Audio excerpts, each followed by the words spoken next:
بسم اللہ الرحمن الرحیم۔ ملفوظات حضرت مسیح موعود۔ وجود باری پر دو ہی قسم کے دلائل ہو سکتے ہیں۔ اول تو مصنوع کو دیکھ کر صانع کے وجود کی طرف ہم انتقال ذہن کا کرتے ہیں، وہ تو یہاں مفقود ہے، کیونکہ اس نے کچھ پیدا ہی نہیں کیا۔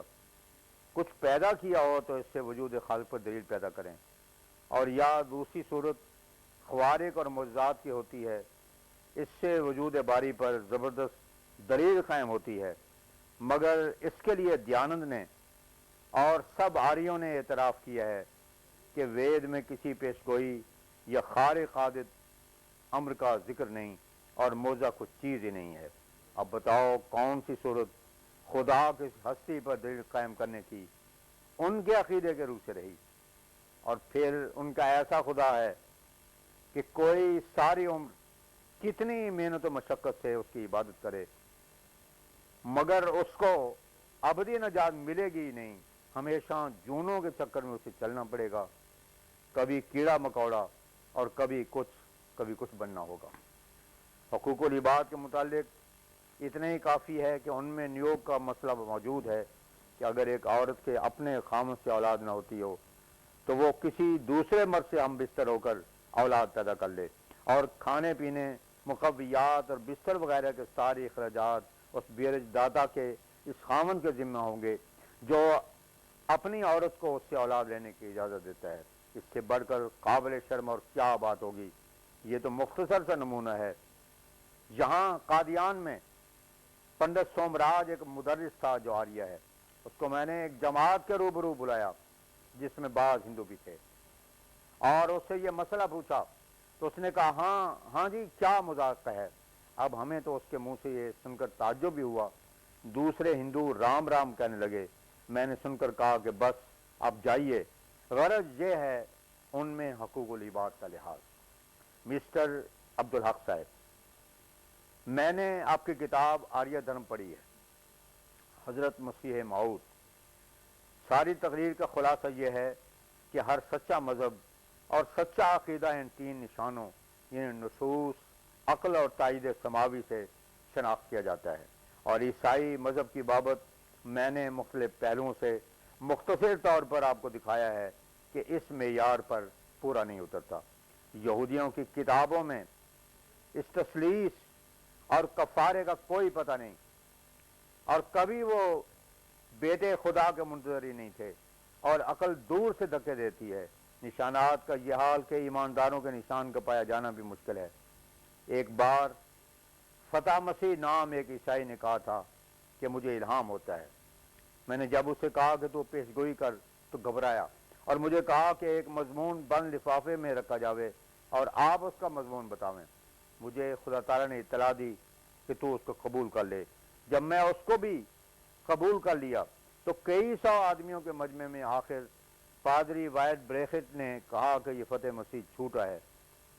غرض حق ایک ایسی چیز ہے کہ اپنے ساتھ نصوص اور عقل کی شہادت کے علاوہ نور کی شہادت بھی رکھتا ہے، اور یہ شہادت سب سے بڑھ کر ہوتی ہے، اور یہی ایک نشان مذہب کی زندگی کا ہے، کیونکہ جو مذہب زندہ خدا کی طرف سے ہے اس میں ہمیشہ زندگی کی روح کا پایا جانا ضروری ہے، تا اس کے زندہ خدا سے تعلق ہونے پر ایک روشن نشان ہو۔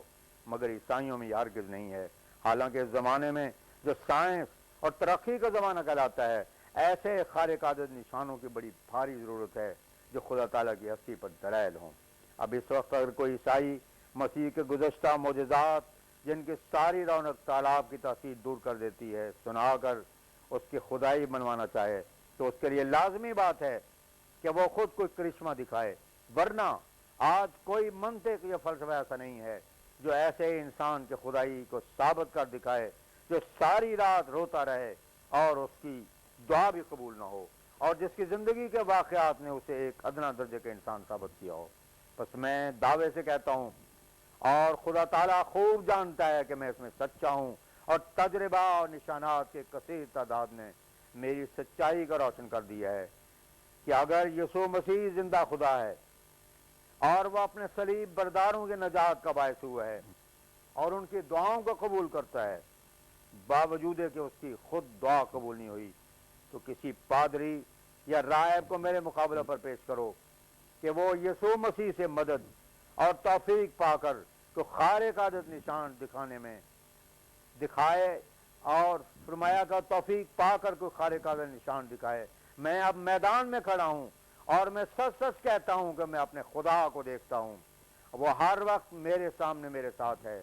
میں پکار کر کہتا ہوں مسیح کو مجھ پر زیادت نہیں، کیونکہ میں نور محمدی کا قائم مقام ہوں جو ہمیشہ اپنی روشنی سے زندگی کے نشان قائم کرتا ہے۔ اس سے بڑھ کر اور کس چیز کی ضرورت ہو سکتی ہے؟ تسلی پانے کے لیے اور زندہ خدا کو دیکھنے کے لیے ہمیشہ روح میں ایک تڑپ اور پیاس ہے، اور اس کی تسلی آسمانی تائیدوں اور نشانوں کے بغیر ممکن نہیں۔ اور میں دعویٰ سے کہتا ہوں کہ عیسائیوں میں یہ نور اور زندگی نہیں ہے، بلکہ یہ حق اور زندگی میرے پاس ہے۔ میں 26 برس سے اشتہار دے رہا ہوں، اور تعجب کی بات ہے کہ کوئی عیسائی پادری مقابلہ پر نہیں آتا۔ اگر ان کے پاس نشانات ہیں تو وہ کیوں انجیل کے جلال کے لیے پیش نہیں کرتے؟ ایک بار میں نے 16,000 اشتہار انگریزی اردو میں چھاپ کر تقسیم کیے، جن میں سے آپ بھی کچھ ہمارے دفتر میں ہوں گے، مگر ایک بھی نہ اٹھا جو یسوع کے خدائی کا کرشمہ دکھاتا اور اس بت کی حمایت کرتا۔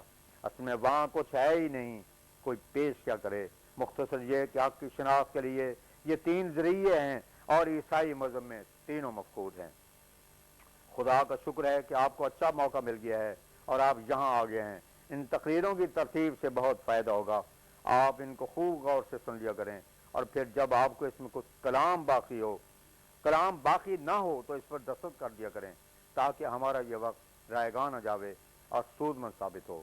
سراج الدین کے لیے جو وقت ہم نے دیا ہے، اگر اس طرح پر تقریر لکھی جاتی تو ایک حجت رہتی۔ اس نے اپنے عمل سے دوسروں کو بھی بدزنی کا موقع دیا۔ میری تو سمجھ میں نہیں آتا کہ ایک سے جب ایک جگہ سچائی کو چھوڑتا ہے، وہ دوسری جگہ سچائی سے کیوں کر پیار کر سکتا ہے؟ مسٹر عبدالحق، ہاں مجھے دستخط کرنے میں کیا عذر ہو سکتا ہے، اور میرے اس میں کوئی حرج نہیں۔ حضرت مسیح موعود، بات یہ ہے کہ ساری جرت دل کی پاکیزگی سے پیدا ہوتی ہے۔ اگر دل صاف ہے تو اسے کوئی بات روک نہیں سکتی۔ مسٹر عبدالحق، میں نے جب یہاں آنے کا ارادہ کیا تو ایک عیسائی سے ذکر کیا تو اس نے آپ کو گالی دی، اور مجھے یہ ناگوار معلوم ہوا۔ میں نے کہا کہ یہ تو بری بات ہے، گالی دینے کے کیا معنی؟ اس نے کہا کہ وہ ہمارا دشمن ہے۔ میں نے کہا انجیل میں تو لکھا ہے کہ دشمنوں سے پیار کرو، یہ کہاں لکھا ہے کہ دشمنوں کو گالی دو؟ پھر میں نے مسٹر سراج الدین سے اس کا ذکر کیا، انہوں نے بھی اس کو اچھا نہ سمجھا۔ بعض آدمیوں کی حالت یہاں تک پہنچی ہوئی ہے۔ حضرت مسیح موعود گالیاں دیتے ہیں، اس کی تو مجھے پرواہ نہیں ہے۔ بہت سے خطوط گالیوں کے آتے ہیں جن کا مجھے محصول بھی دینا پڑتا ہے، اور کھولتا ہوں تو گالیاں ہوتی ہیں۔ اشتہاروں میں گالیاں دی جاتی ہیں، اور اب تو کھلے لفافوں پر گالیاں لے کر بھیجتے ہیں، مگر ان باتوں سے کیا ہوتا ہے؟ اور خدا کا نور کہیں بجھ سکتا ہے؟ ہمیشہ نبیوں راست بازوں کے ساتھ ناشکروں نے یہی سلوک کیا ہے۔ ہم جس کے نقش قدم پر آئے ہیں، مسیح ناصری، اس کے ساتھ کیا ہوا؟ اور ہمارے نبی کریم صلی اللہ علیہ وسلم کے ساتھ کیا ہوا؟ اب تک ناپاک طبع لوگ گالیاں دیتے ہیں۔ میں تو بری نوع انسان کا حقیقی خیر خواہ ہوں، جو مجھے دشمن سمجھتا ہے وہ خود اپنی جان کا دشمن ہے۔ اتنے میں مکان کے قریب پہنچ گئے، اور حضرت نے پھر فرمایا کہ آپ مہمان ہیں، آپ کو جس چیز کی تکلیف ہو مجھے بے تکلف کہیں، کیونکہ میں تو اندر رہتا ہوں اور نہیں معلوم ہوتا کہ کس کی آپ کو کیا ضرورت ہے۔ آج کل مہمانوں کی کثرت کی وجہ سے بعض اوقات خادم بھی غفلت کر سکتے ہیں۔ آپ اگر زبانی کہنا پسند نہ کریں تو مجھے لکھ کر بھیج دیا کریں، مہمان نوازی تو میرا فرض ہے۔ تیسری ملاقات 24 دسمبر 1901۔ مسٹر عبدالحق، کفارہ کا مسئلہ تو میں نے سمجھ لیا ہے، تفلیس کا رد کریں۔ حضرت مسیح موعود، میں نے سب سے پہلے اسی لیے آپ کو کہا تھا کہ آپ اپنے اعتراض پیش کریں جو اسلام پر ہوتے ہیں، اور خود اپنے تقریر کے ضمن میں جہاد، غلامی، تعدد ازدواج پر کچھ باتیں کی تھیں تاکہ آپ کو اس پر اعتراض کرنے کا موقع ملے۔ میری رائے میں طالب حق کا فرض ہے کہ جو بات اس کے دل میں خلجان کرے اس کو فوراً پیش کر دے، ورنہ وہ ایمان کو کمزور کرے گی اور روحانی قوتوں پر برا اثر ڈالے گی۔